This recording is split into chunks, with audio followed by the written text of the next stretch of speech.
Igbo. Fudimkpa inisi ego. Isi ego. Ihe awụ nganga radio show ịmagonu na Hot 93.3 FM nke aka m ji na-asị Igbo ndị ọma niile nọ na mpaghara Lagos. Ndị hụrụ anyị n'anya na ndị anyị hụrụ n'anya. Ndị nwe ihe gbasa ha gbasa anyị, ihe gbasa anyị gbasakwa ha. Ana m asị unu niile ehihie ọma. Ka unu mere taa, unu na-azụkwa ndị nọ n'ahịa Alaba, ndị nọ n'ahịa Computer Village, ebe ọwụ na ị nọ n'ụlọ ma mmiri ozoro ebe ibi.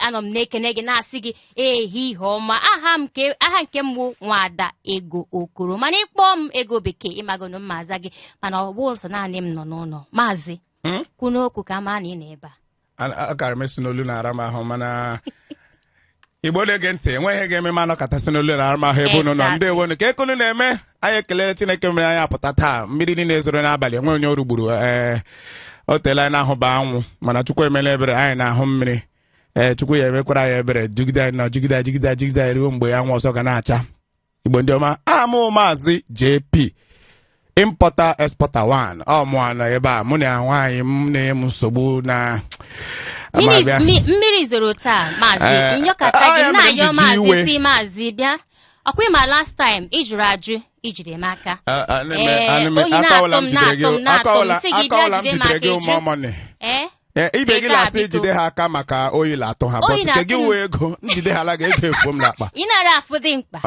n'isi ego ewe ruhala na this one awụ m dị mkpa enweghị iwe ama m ewu dị mkpa hapụ ha ka anyị gagoro gba egwu anyị na-abịa Zoro featuring Simi Stainless efere nkụwa Ndi Igbo.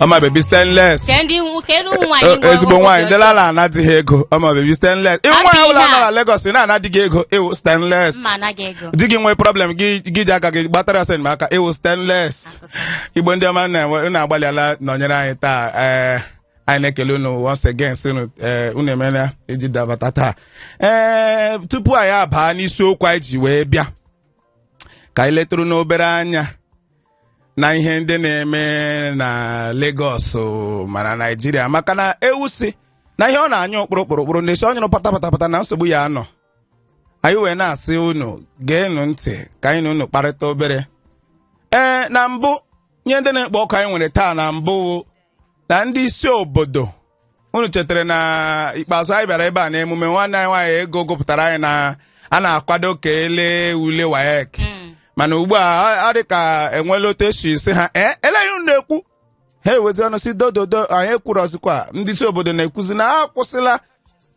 nkwado ha na-akwado iji mepe ụlọ akwụkwọ ihe ya pụtara ugbu a wụ na ma ndị ule WAEC onye akwadozina enwezi ka o si rụtata okwu na ule WAEC a ga-abịazi n'afọ a cha nsogbu dịkwa ya mmadụ ga-agụ SS3 ugboro abụọ mana otu ụlọ oche dị unu ahụ na nke a sị na skuulu anyị emepezi ụlọ akwụkwọ Maazị ọkwe mana onye dị ndụ na-agụ akwụkwọ ọ dị mkpa so onye eweli iwe ndị isi obodo na-agba mbọ ka hụ na ọrịa ga-ala ngwa ya laa ngwa onye ọbụla apụtakwa mee ihe ọ na-eme nke awa bụrụ na ndị mmadụ na-ebe na-akụwasị isi na-aba na agazi gaga weta ego na ọba Igbo ego ha sịwa na ọ dị akwụ ụgwọ bekee ọ ga-asụrụ ha wụ stand well at the camera or unable to dispense or ụmụ ihe ndị a ndị bank a na-ekwuzi na ihe na-akpata ya wụ ihe a na-ekpu n'imi ijiji kpuchie nje ọrịa COVID-19 face mask na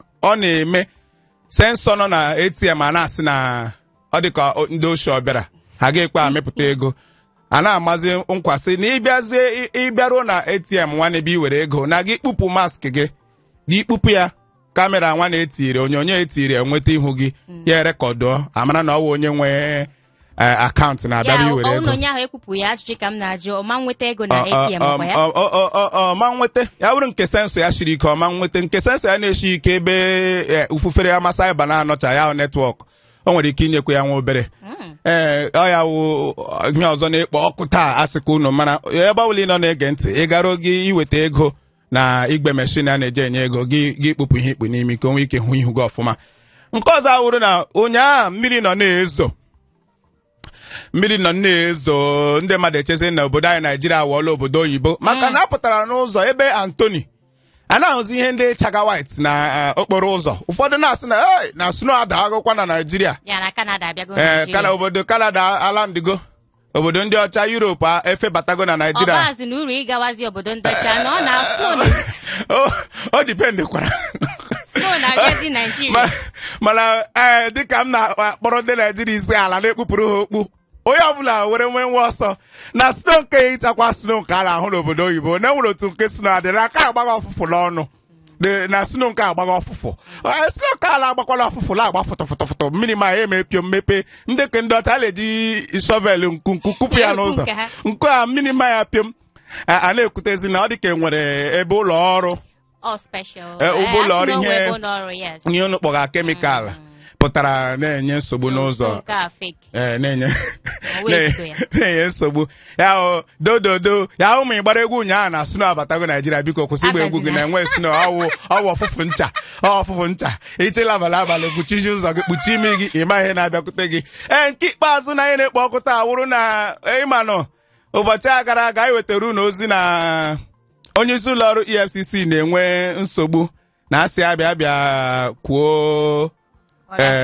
ihe ndị asị mere na ya bịa saa ajụjụ ego anyị garanụ ebe o shiga ịma agbacha ya so a na-asịzi ka ihe na-eme ọ dị ka nwa eziokwu nwanna m nwere aka gara n'azụ egidere so ewepụla ya tigo onye ọhụrụ mgbe e tiri onye ọhụrụ ugbu a na nna m na-ekwuzi na ọ natara ego aka azụ ndị ọ natara na enwere ndị ka o buru 4 bilion bunye osote onye isi obodo Naijiria bụ Osibajo mana ha apụtala tie si mbakwa na enweghị ha nwetara na onye akpọkwala ha aha ụfọdụ na-asị na awụ anya ka a na-abịa imeghori ha site na ọchịchị ha na-achị anyị na-asị unu ihe a wee ebe ndị dị ọka anyị na-ekwu mana ọ gụwawa onye nọ na Naijiria so anyị ji aka gị mara nke eziokwu jikwana aka gị mara nke ị na-ege ụfọdụ mgbe ịpụtasị ihe ndị e kwuru na ụmụ ụzọ ndị ahụ ihe ndị anyị na-ege gị nsogbu adịrị confuse agadịma mana confuse agadịma dị na ke na-enwu na a na-asị gịnị onye isi obodo si enweghị enyere ya Igbo ndị ọma otu akọ ha m n'ọnụ nwanne anyị nwaanyị ị ga-agwara anyị isiokwu anyị taa anyị nwee ike dabalili ya na oge na-agba ngwa akwa eziokwu unu anụgo n'ihe nọ n'enubọ na na-akpụ kitikitikiti ihe dị n'ọkụ wanye ka asịgo ngwa posit oge erube ka anyị dịgodu save n'ihe ndị ọzọ na ndị na-eyi mask na-agakwa na ATM iruwe na ATM yipụ mask gị ma ịdị sure na ịchọkwa ka ịnweta ego from the ATM ngwanụ ka ihe wụ isiokwu anyị taa ihe wụrụ isiokwu anyị taa ebe ahụ ka anyị na-eje mana tupu anyị eje ebe ahụ biko Chief Osadebe ka anyị n'onu gị nna anyị ukwu anyị nụcha ọnụ Chief Osadebe chi ya azụ nna anyị ukwu ma bịa gwazie unu ihe wụ isiokwu anyị ka anyị jebe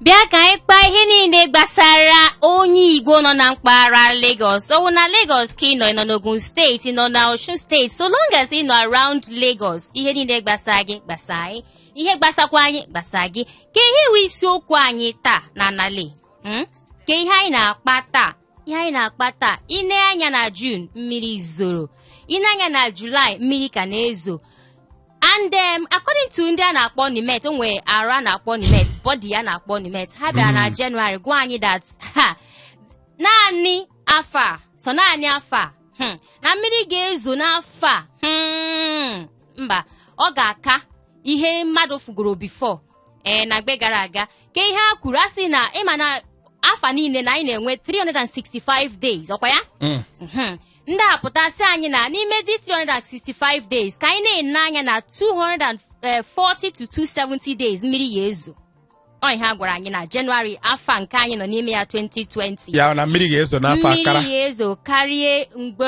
afọ ndị ọzọ niile gara aga June a niile alone iwu onye bi na Lagos ibi n'Ogun steeti ibi na Edo steeti iya ma na ihe ndị a kwuru na Jenụwarị n'ọwa eziokwu ya mere anyị ji na-atụle udu mmiri ide na ọdachi o nyere ndị Igbo na azụmahịa ha na Lagos udu mmiri a na-ezo 247 ka m in fact ọ fọrọ obere ka mmiri kwụsị m ịbịa ezowe sepụ aka mana nsịrị mmiri ọsọ gị zoo karịa nke a mma bịarịrị ọrụ imegwa ha na-agụ mgbe anyị takịrị mmiri nzo anwụ ncha onye soro m metụ aka ya kụrụ gbamgba tintinkoro maazị ọkwa ma ọ wụ na m na-abịa ọrụ taa nkara iyife efe m baa n'ime mmiri bikọs ọ ihe anyị na-eme mgbe anyị bụ ụmụaka chere ọ eziokwu akwịma akwala mmadụ na-eto eto ịmana otito etoro arụ ala ka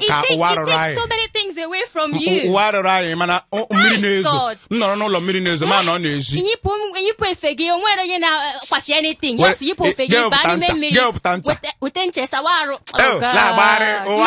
ụmụaka na-etozu ugbu a don't know you guys are missing I'm sorry mana ha na-ede kam before anyị aga n'iru biko ama m n'unu nwa nọ na Lagos mpaghara Lagos ya chọọ itinyekwa ọnụ ihe anyị na-ekwu cheta na ihe anyị na-ekwu udu mmiri ide na ọdachi o nyere ndị Igbo na azụmahịa ha na Lagos and ịchọọ itinye ọnụ n'okwu a ọwụkwa kịta later ị akpọ anyị na 08182426591 08182426591 ka anyị na-aga n'okwu a anyị akpọbata ofu onye awụ maazị nọ na Alaba maazị JP ihe cheta na mgbe na-adịghị anya na ekwuru okwu na onwe ka mmiri si megide ndị nọ n'ahịa Alaba so anyị chọrọ ikwu maka ihe a ana anyị akpọbata onye wụ na omego ya experience maọbụ ndị bekee ndị bekee na-adị asị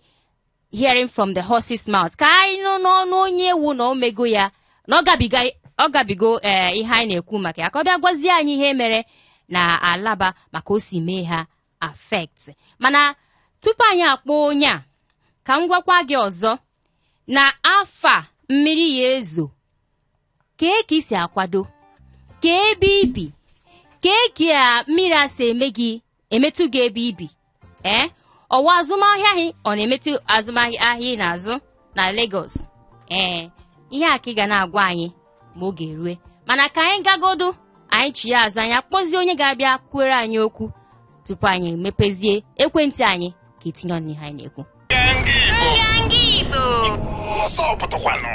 anala Lagos ihe awụ ihe mmemme gbasara ndị Igbo niile nọ na mpaghara Lagos and ihe anyị na-atụ n'ete awụ udu mmiri ide na ọdachi o wetere ndị Igbo na azụmahịa ha na mpaghara Lagos and unu amagonu na mmiri zuo otu a o weta ide ọ na-ebute ihe ọbụla ihe dị iche iche o nwere ike ịpụta na ụlọ gị isi gị tinye ụkwụ na mmiri ọkpọchi ebe niile enweghị ike dịka moto gị sef enweghị ike ibupụ ya from ebe ọ dị o nwere ike another thing ịna-azụ ahịa ọma nkwe ka ihe ndị kọstọma gị na-abata ebe ị nọ na-ere ahịa ọ ya mere anyị ji kpọta maazị Paulinus ọ bụ ofu onye n'ime ndị isi nọ na Alaba market maka na mgbe na-adịghị anya ka anyị nụrụ na ndị Alaba na mmiri zoro ide wee metụ ha anyị sị ka anyị kpọtazie onye o metụrụ ka ọ bịa gwa anyị ihe mere maazị ehihie ọma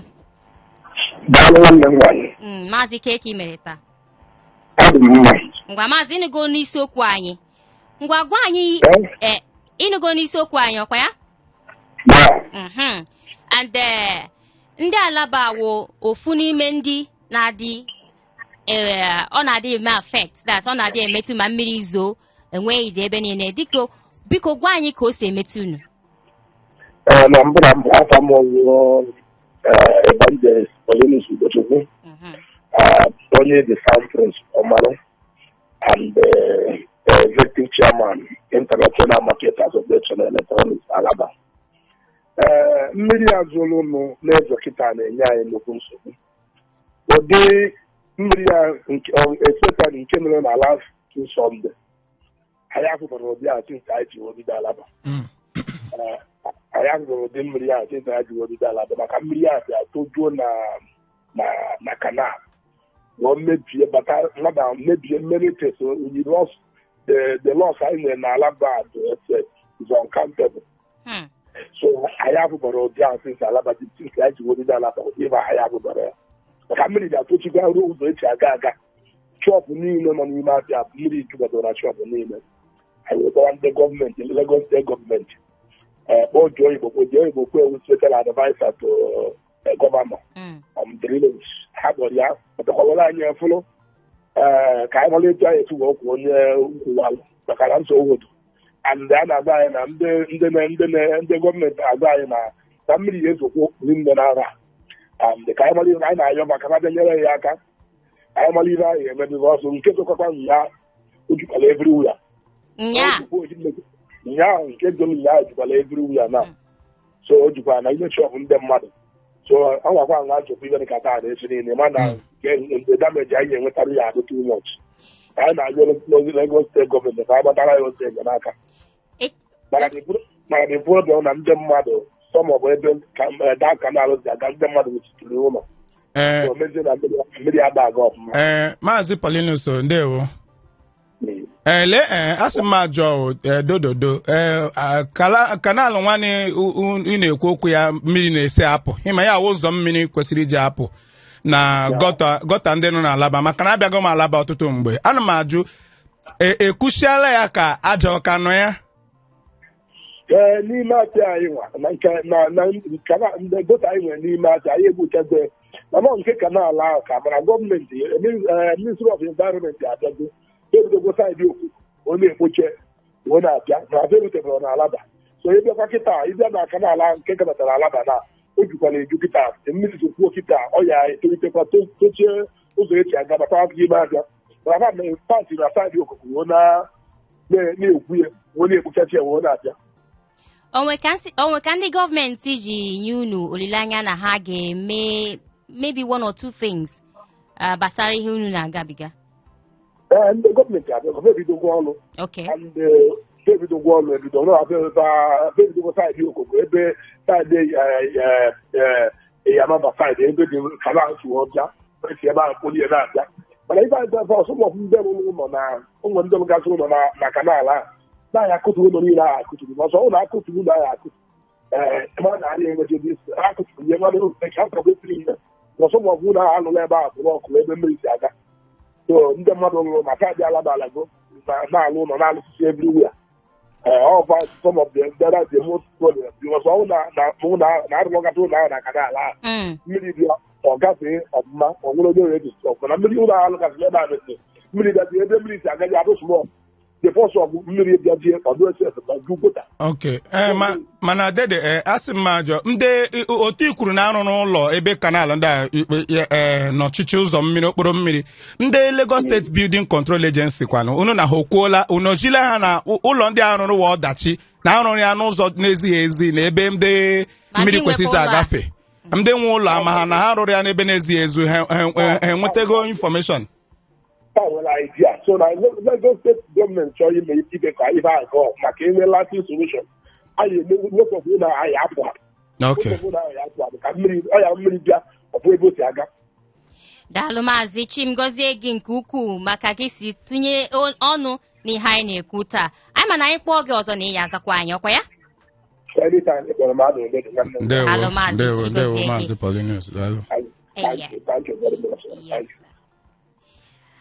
ya Maazị Paulinus onye isi ndị electronics n'ahịa Alaba ka anyị na ya ka kwuche ana ịmaga ihe anyị na-akpata awụ ihe maka mmiri ozizo ya udu mmiri na ide ya na ọdachi ọ na-ebutere ndị Igbo nọ na mpaghara Lagos ịnụgo n'onu Maazị ihe o kwuru ka ebe ibi ka ebe ị na-azụ ya na mpaghara Lagos ka mmiri a si emetụ gị ka ide si emetụ gị ebe ibi ọ ihe anyị na-akpata iwe onye Igbo ana ihe gbasa gị gbasa anyị ọ ya mere anyị ji bute isiokwu a ka anyị gagodo anyị ngwa Maazị kpọgodo social media platforms anyị okay tupu m akpọ ịba nọ na Igbo si na-enye nwata azịza azụ obodo ya ebido n'ama nna ya anaghị ajọkwa nnachi anyị nọkwanụ nga elekpo ji emetụta gị anyị daa anọ m na ibi na mainland ọnụ ndị gwa anyị bịa were 9 million bịa rent awa kichin unu na toilet unu kparịazi anyị na-abi na island maka na anyị bi na island unu anọ unu chezi na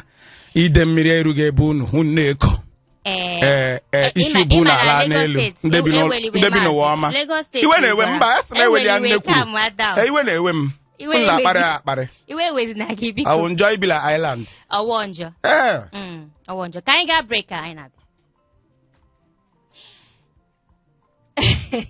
Okay, 081824265 will not be akpa anyị ma ichi azụ. Ndi Igbo. Yes so ya wo ozemene sina ndị aka ndị tiri egwu mgbe ụwa mgbe elu wa ala ọsa. Igbo ndị mụ na nna ha na-ekwuta a na-ekwu n'udu mmiri na ide nsogbu na na Lagos unu ahụ na mana ego just no hapụ m aka chefuo na ego m na-esevu na ka m ji zụọ kenu ebe m bi na ide akpọgbuo m akpọgbuo ogbole m egbuo mana akwa oge nna na-asị gị buru ngwongwo gị bịa na mainland ijuru ajụ I fitting to come nsị gị bịa ka rent ya just small space just nye m obere ego nye gị small space isi nye gị 9 million na kitchen gị so kekwana ihe chọrọ ka m mezie half one no Igbo ndị ọma biko unu ga-etinye ọnụ n'okwu a unu ga na-akpọ anyị na 08182426591 08182426591 ịchọkwana ịkpọtụrụ anyị na WhatsApp ka ya ma phone line anyị ga nsogbu iru maka ndị ọtụtụ ndị ọzọ ga na-akpọ gị enye anyị edemede na 08180089933 ọzọkwa 08180089933 mana ịchọ ịbata na ọgbọ social media handles anyị na Twitter anyị nọ na Nganga Radio, Instagram Nganga Radio, Facebook Nganga Igbo na YouTube anyị nọkwa na Nganga Radio. Detara anyị ozi n'ama ndị a enwe nọ n'ekwentị. Ehioma. Hello. Ndewo. Ndewo. Kedu aha gị? Kedu ebe isi akpọ? Aha m bụ Chinenye, nye ga-emara mbụ bụ Score. Okay. Score ka ebe ibi. Mụ abi maza. Mmiri na ide mmiri ọ na-enye gị nsogbu ebe ahụ? Mmiri na-enyekwa nsogbu na streeti, mmiri na-enye nsogbu ịbata na streeti niile. Enwetara ụmụka na ndị nọgasị n'ogbe ahụ. Enwe nke a na-agwọ agwọ. So ịbata na streeti ọ bụrụ nye iji ọkada abata na mbụ ọ bụbu 100 naira ka na-eji abata n'ime mana ugbu a ndị ọkada na-akpọziri gị 200 naira iji ọkpa gawa ebe ị na-aga. Mana ka eko si metụta ndị na-ere ahịa ọ ebe obi anyị nọ ịmana ndị na-ere ahịa na ndị na-azụ azụ otu metụta ndị na-ere ahịa si gbasa ndị na-azụ azụ site na mwelite ego ewetara n'ahịa ndị a na-ere ere ka eko si metụta unu ebe a? Mụnwa na onwe m ebe mụnwa na-azụ ahịa bụ na Lagos Island.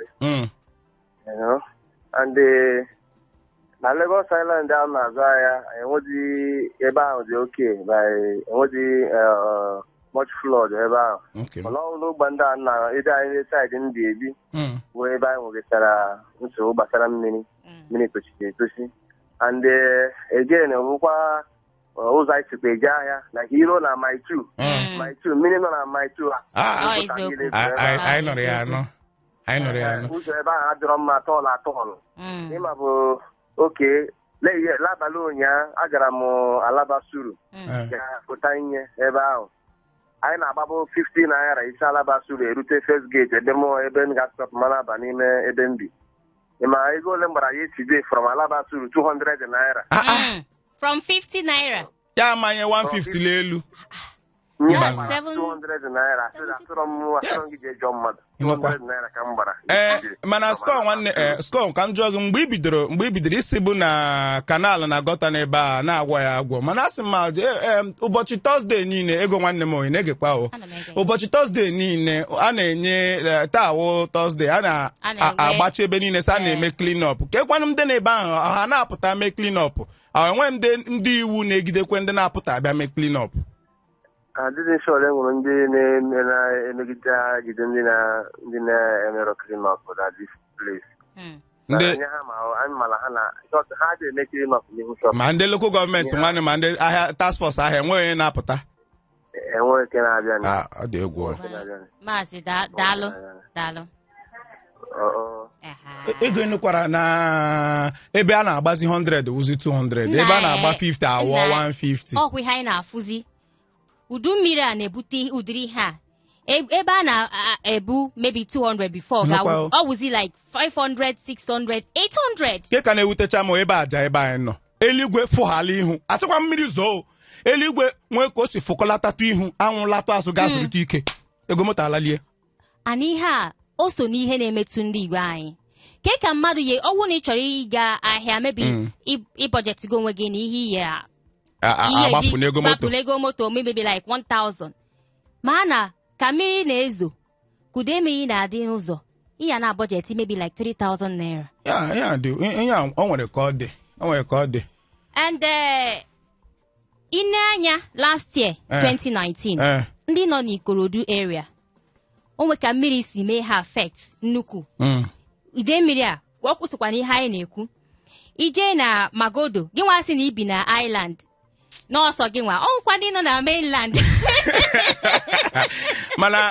mana ebe Agụngị ije na Agụngị Ọsakwa London enwere ndị na-abịa ọrụ site ụzọ Agụngị na Ọsakwa London ebe ọlọgọlọ ebe a ha pụtawa ụfọdụ na-achịcha shoe ha n'aka pịalie trouser pịalie skirt gown pịalie ya gburu nwa mmiri jiri pịa ọtala aka egwuekwa egwuregwu jide pịa ọtala aka apụtara na road asachacha ụkwụ were tọwel si na akpapụta hịọchacha ụkwụ yiri shoe baa ihe awa ahụhụ ihe kacha na-egwu na mmiri a na-ebukwe mmadụ ụdị mmiri ọ na-ebu ụmụaka ebu mmadụ emebi ụlọ esitego n'aka na mmiri zoro ude mmiri dị ụlọ wee kwatue ebe nke na-ewutechakwa ụmụ awụrọkwanụ na gọọmenti a na-ege ntị ma gọọmenti abịa tinye aka ka a gwọọ ebe ọ kacha ewute m na ụfọdụ ndị mmadụ ihe ọbụla eriri ma mmiri ma bọtụ ihe ọbụla a na-atụbaji na gọta na-eju so anyị na-esokwa na-akpata ihe na-ebute ndị a biko kpọtụrụ na anyị na 08182426591 ọzọkwa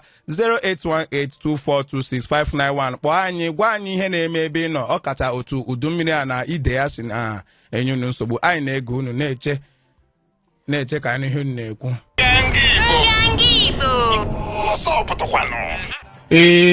Pound sterling. Okay. Dalu mazi Fino na-egwu ahụ pound sterling. Ọkwa ego ịmagonu. Mana ihe anyị na-ekwu taa wo mmiri ozizo nọ na Lagos n'ide ya. So biko anyị nwee onye si na Nimet, onye awụ onye nọ na-arụ n'afọ maka mmiri ozizo ya na ide ya na Nigeria. So anyị chọrọ ka o tinye ọnụ n'okwu awokwu onye Igbo anyị mana ọ ga-asụ bekee biko ya kwuo n'elu bekee so ọ ga-asụ n'okwu bekee so nke a ka anyị ji na-asị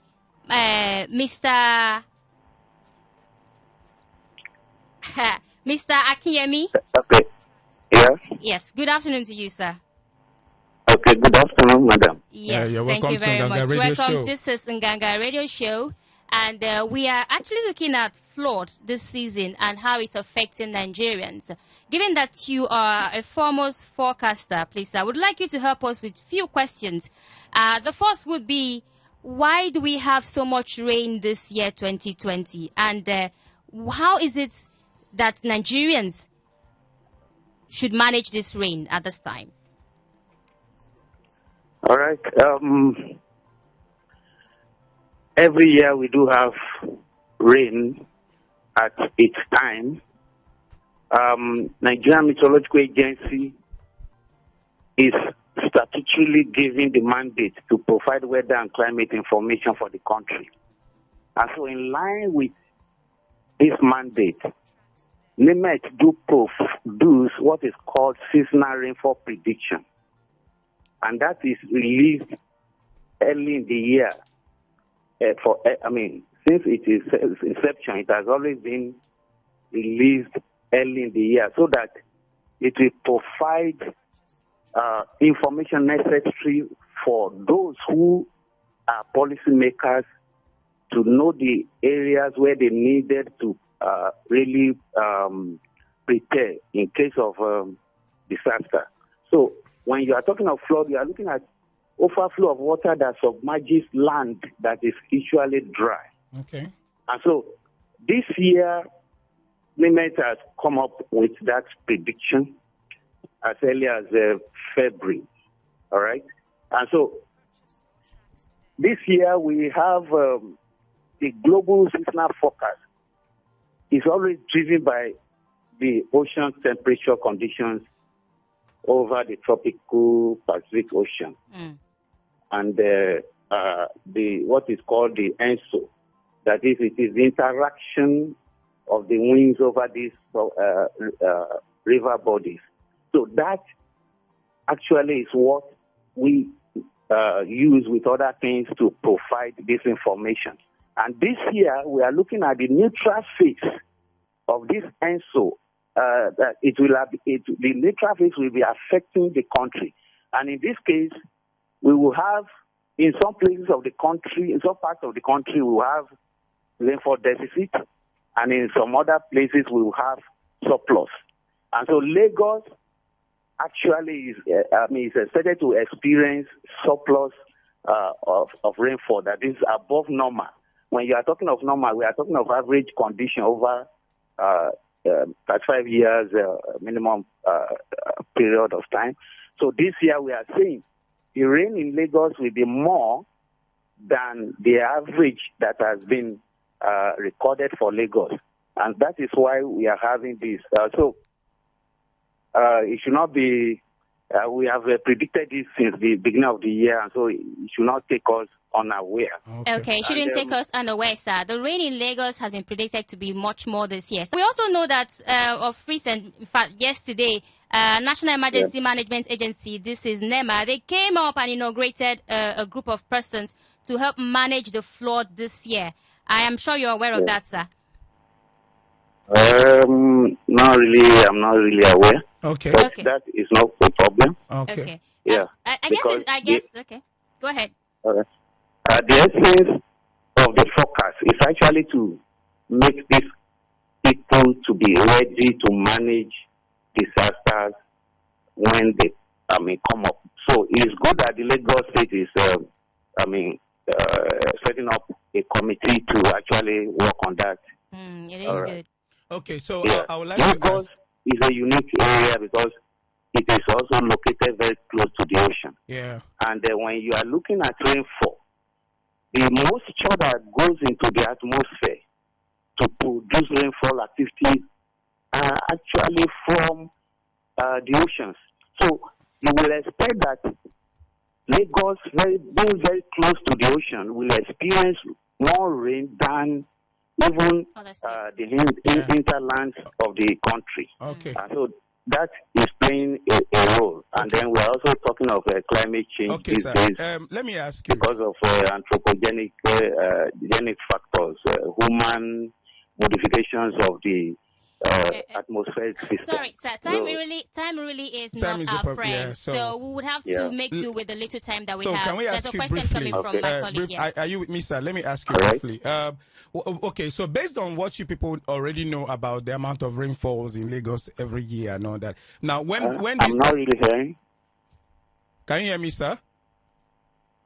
So I'm asking that when these statistics are established about the amount of rainfall that is coming down here in Lagos, what is the collaborative effort NIMET has with the state government of Lagos and the agencies that are in charge of seeing that the waterways in Lagos are clear for free passage of flood? What's the level of the relationship you have with them based on sharing of information and every other thing they need to know about taking care before the rain starts? Hello, sir. Hello. Yes, we're talking about solution. We're talking about solution right now. Okay, solution. All right, the solution are in various folds. One, the populace should be sensitized on the dangers of indiscriminate dumping of refuse in the drainage and on the other unauthorized places. Because if the water is coming and it's not having its way, it's going to be splitting into places where it's supposed not to go.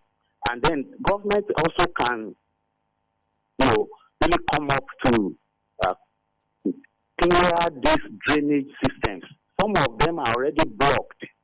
And so this time around, they are supposed to come up with policies of clearing the debris that have accumulated over the time in this drainage system so that water can flow easily.